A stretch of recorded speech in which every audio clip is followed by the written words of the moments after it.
Hey guys, Jimmy D here from Scrutinizer Minute, and this is... In today's BDR training, we're going to talk about an example of when Scrutinizer was an important security tool on our own network. Here are the 3 points from the video that you should be comfortable talking about. What is phishing? Why might a firewall or IDS not see this activity? Why were we monitoring internal traffic even after we found the issue? Let's check it out. This is Jimmy D with your Scrutinizer Minute.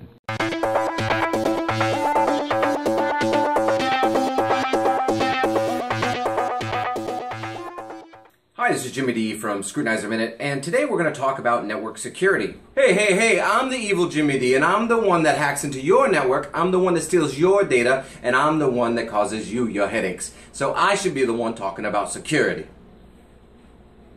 You know, evil Jimmy D, I think you're right. Let's talk about how you hacked into our network and how you got caught. So here's how the whole thing went down. It all started with a phishing email, or something better known as a spear phishing attack. What's a spear phishing attack? It's when the bad guys, like me, send an email that appears to be from someone you know, but, as you guessed, it isn't. Its goal is to grab your credit card information, bank account numbers, passwords, basically all the financial goodies it can find. The payload in my email was a simple word attachment that I got off the web, which I customized for my own personal benefit, if you know what I mean. Now, I knew that the definitions on the IDS would be updated quickly. That also meant I only had a small window of time to get the payload to as many users as possible. So with a few adjustments here and a few adjustments there, I made the attachment and the email both look legit and shut it off. Now it's important to remember that in most cases, the endpoint solutions, like those firewalls or IDSs, they don't catch these things initially because until they have a signature, they don't know they exist. Normally, something like this would be detected and stopped via a spam filter point blank. But in this situation, the email in question passed through without any problems because it didn't have a definition either. Basically, it's a crapshoot and the odds, well, they're in my favor. Sadly, here's where my plan started to fail. Blixer's security guru, Tom Poor, well, he saw the attachment in his inbox and he knew it looked fishy. So he started doing some detective work. He forwarded the email and its attachment to the test email account in the sandbox and started digging. After a few minutes of analyzing its behavior, he soon found out that my little present, it wasn't as friendly as it looked. Matter of fact, it had a little surprise that contained an embedded VBA macro that, among other things, contacted a collecting domain, contacted a collecting server, installed some hooks and patches, contained a few C2 mechanisms, and to top it all off, it ran a shell command to help me spread the word. This is why it's so important to have multiple layers of security on your network. It's also equally important to have complete visibility in your toolbox.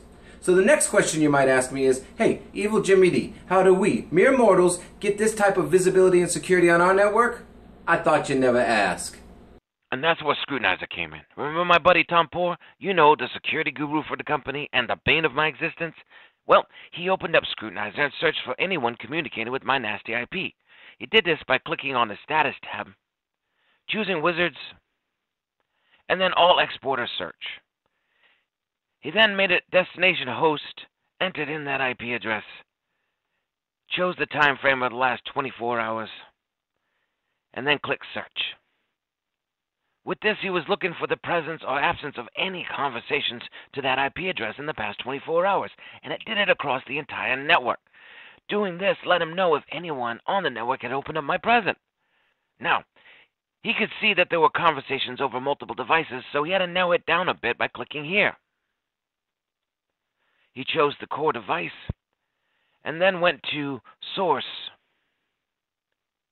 username by IP address. Now he could see the users that had opened up my email package. Remember, there's a good chance that my nasty was still in someone's inbox, and even after the firewall had updated its patterns, it wasn't going to help because the nasty was sitting inside the network already. So the next step was to build a monitor. So he chose the time frame of the last 5 minutes, so this report would always show things happening in the last 5 minutes. You notice here, nothing was going on, so things were good. We saved the report.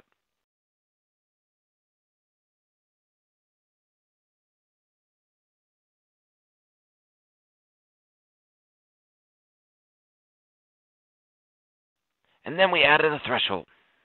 Now, anytime it met or exceeded that threshold, it was going to alert us. Saved and edited that policy, and now we're ready to go. With this threshold, it changes the game. It's now monitoring for anybody who opens up that email inside the network. Well, that's all for today. Hey, why am I closing the show? Well, it's because I'm the host of Scrutinizer Minute, and I think your ride's coming. Now, there's a lot that Scrutinizer can do for you and your network. So make sure to check out the next in this series, or just give us a call. Well, that's all for today. This is Jimmy D with your Scrutinizer Minute.